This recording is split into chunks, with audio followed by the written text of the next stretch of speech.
Bom dia, gente! Sejam bem-vindos. Estamos no capítulo 12 de João e hoje vai ser uma história bem parecida com a nossa. Não minto, tem nada a ver. Pode ser, né? Bem parecida, aliás. Enfim, vamos começar orando, lendo e parecida que eu falo no sentido de, como é que se diz? Do dia, que vai dizer que aqui faltavam 6 dias para a Páscoa, não que necessariamente faltem 6 dias, mas estamos nos aproximando da Páscoa, Semana Santa aí, né, gente? Semana da Páscoa, e já até passou, eu acho que uma procissão, né? Eu não lembro o nome. Quando eu era católica eu sei que tinha isso, e aí eu ouvi aqui o povo cantando, né? Um coralzinho cantando, e eu acredito que aí tinha uma procissão junto, cantando ali Hosana ao Senhor, ou ao Salvador, não lembro. E é isso, vamos que vamos para essa semana, que seja uma semana abençoada, cheia da presença de Deus, dos milagres de Jesus Cristo, da ressurreição, sobre sonhos, sobre tudo aquilo que está morto, parecia estar perdido na sua vida, que você encontre luz, caminho, solução. Amém? Vamos começar orando e aí a gente parte para a leitura, que hoje temos coisas importantes a falar. Amém, Deus, obrigada por esse dia, consagramos ele, Deus, assim como essa semana que se inicia hoje, sabe, Deus, com um dia de descanso, para muitos, um dia de irmos à tua casa, um dia de pararmos para refletir, para também entregar os nossos caminhos, que possamos fazer isso, que o Teu Espírito Santo nos conduza aos melhores lugares, sabe, Deus, a Te servir fielmente e a sermos abençoados por Ti, Deus, por meio de uma palavra, de uma promessa, de um start naquilo que nós precisamos, em nome de Jesus. É o que oramos, declaramos, Te pedimos e colocamos diante de Ti este momento de leitura da Tua palavra, como aqui sempre fazemos, que seja aí com direcionamento, graça e entendimento do Teu Espírito, em nome de Jesus. Amém? Ora, vai dizer assim: 6 dias antes da Páscoa, Jesus foi ao povoado de Betânia, onde morava Lázaro, a quem ele tinha ressuscitado. Prepararam ali um jantar para Jesus. Marta ajudava a servir e Lázaro era um dos que estavam à mesa com ele. Então Maria pegou um frasco cheio de um perfume muito caro, feito de nardo puro. Ela derramou o perfume nos pés de Jesus e os enxugou com os seus cabelos, e toda a casa ficou perfumada. Mas Judas Iscariotes, o discípulo que ia trair Jesus, disse: este perfume vale mais de 300 moedas de prata. Por que não foi vendido e o dinheiro dado aos pobres? Judas disse isso não porque tivesse pena dos pobres, mas porque era ladrão. Ele tomava conta da bolsa de dinheiro e costumava tirar do que punham nela. Então Jesus respondeu: deixe Maria em paz, que ela guarde isso para o dia do meu sepultamento. Os pobres estarão sempre com vocês, mas eu não estarei sempre com vocês. Muitas pessoas ficaram sabendo que Jesus estava em Betânia, então foram até lá não só por causa dele, mas também para ver Lázaro, o homem que Jesus tinha ressuscitado.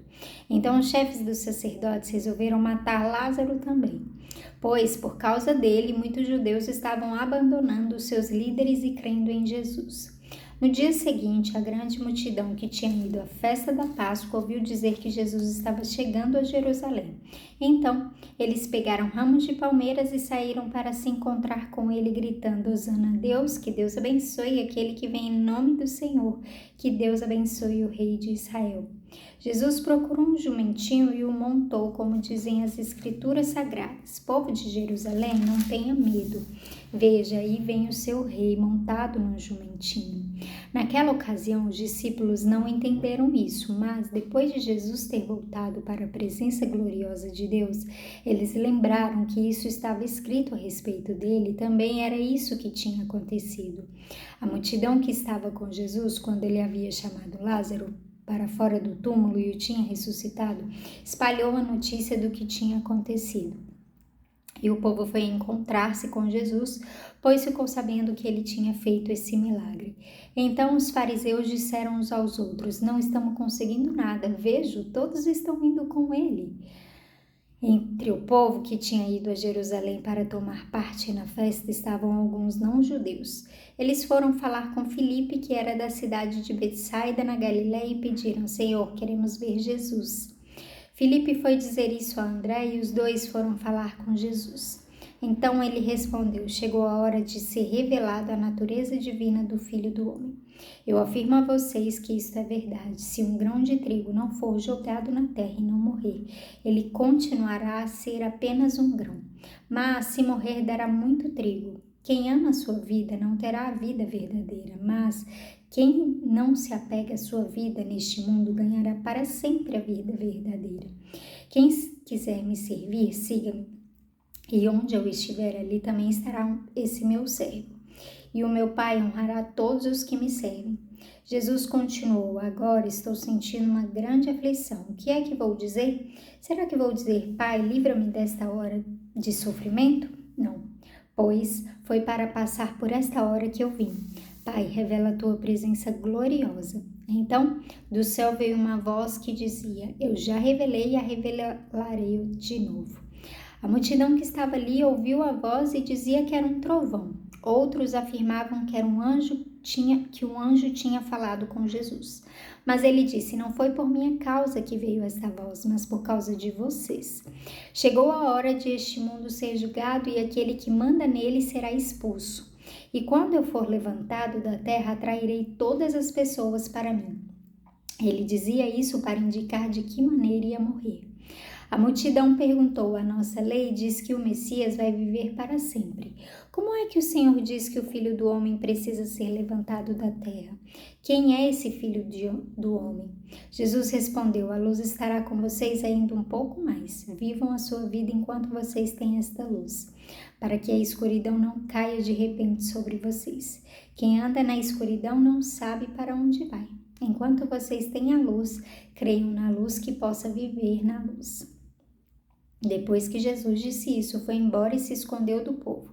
Eles tinham visto Jesus fazer todos esses milagres, mas não criam nele, para que se cumprisse o que disse o profeta Isaías: Senhor, quem creu na nossa mensagem e quem viu que era o Senhor que estava agindo?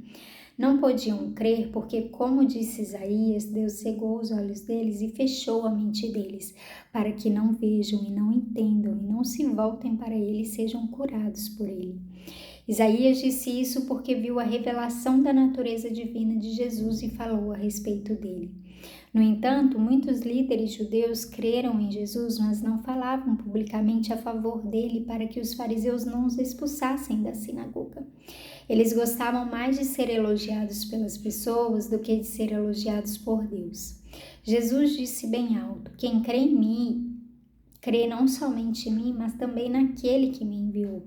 Quem me vê, vê também aquele que me enviou. Eu vim ao mundo como luz para quem crê em mim não fique na escuridão. Se alguém ouvir a minha mensagem e não a praticar, eu não o julgo, pois eu vim para salvar o mundo e não para julgá-lo. Quem me rejeita e não aceita a minha mensagem já tem quem vai julgá-lo. As palavras que eu tenho dito serão um juiz dessa pessoa no último dia.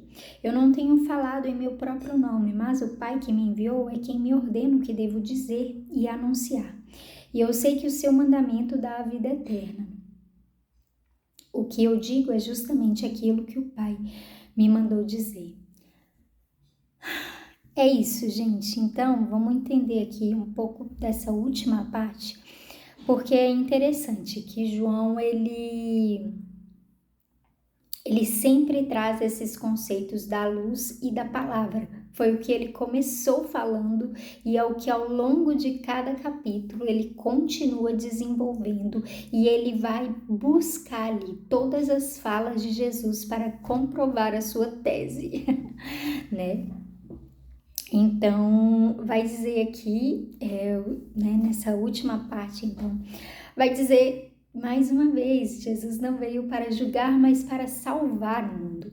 A intenção quando Deus enviou o seu Filho unigênito para que todo aquele que nele creia não pereça, mas tenha vida eterna, quer dizer que Jesus tem sim a capacidade, o poder e a autoridade para julgar, para dizer quem está certo, quem está errado, quem está condenado, quem vai ser salvo.